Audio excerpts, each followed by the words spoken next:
കോൺഗ്രസ് സ്ഥാനാർത്ഥികളെ ചൊല്ലിയുള്ള സസ്പെൻസിന് വിരാമമിട്ടത് പത്രിക സമർപ്പണത്തിന്റെ അവസാന നാൾ. റായ്ബറേലിയിൽ സോണിയാഗാന്ധിയുടെ സിറ്റിംഗ് സീറ്റിൽ കോൺഗ്രസിന്റെ വിജയം തുടരാൻ രാഹുൽ എത്തുന്നു. ഉത്തരേന്ത്യയിൽ രാഹുൽ മത്സരിക്കണമെന്ന ഇന്ത്യ സഖ്യകക്ഷികളുടെ ആവശ്യവും ദക്ഷിണേന്ത്യയിലേക്ക് ഒളിച്ചോടിയെന്ന ഭരണപക്ഷത്തിന്റെ പരിഹാസവുമാണ് കോൺഗ്രസ് ഈ നീക്കത്തിലൂടെ മറികടക്കുന്നത്. റായ്ബറേലിയിൽ റോഡ് ഷോ നടത്തി പത്രിക സമർപ്പിച്ചു.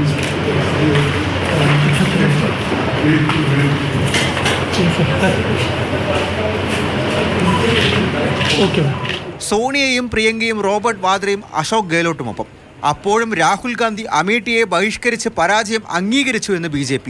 ഇത് രാജ്യം പിടിക്കാൻ വേണ്ടിയുള്ള ഇലക്ഷനാണ്. അതിൻ്റെ വേവലാതി എല്ലാവർക്കും ഉണ്ടാവും. ഞങ്ങൾ യു പിയിലടക്കം കോൺഗ്രസ് പാർട്ടിക്ക് അനുകൂലമായിട്ടുള്ള ഇന്ത്യ സഖ്യത്തിന് അനുകൂലമായ സാഹചര്യങ്ങൾ വരുന്ന സാഹചര്യത്തിൽ ഞങ്ങൾ പോരാട്ടത്തിലാണ്.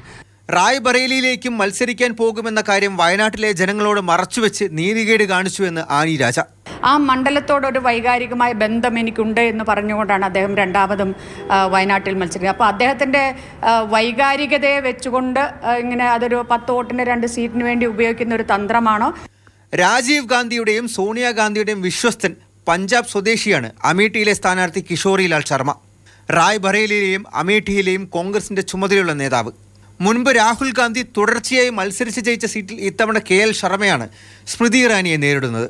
രാഹുൽ മുൻപ് ഫിറോസ് ഗാന്ധിയും ഇന്ദിരാഗാന്ധിയും സോണിയാഗാന്ധിയും പ്രതിനിധാനം ചെയ്ത മണ്ഡലത്തിൽ നിന്നും ജനവിധി തേടുന്നു.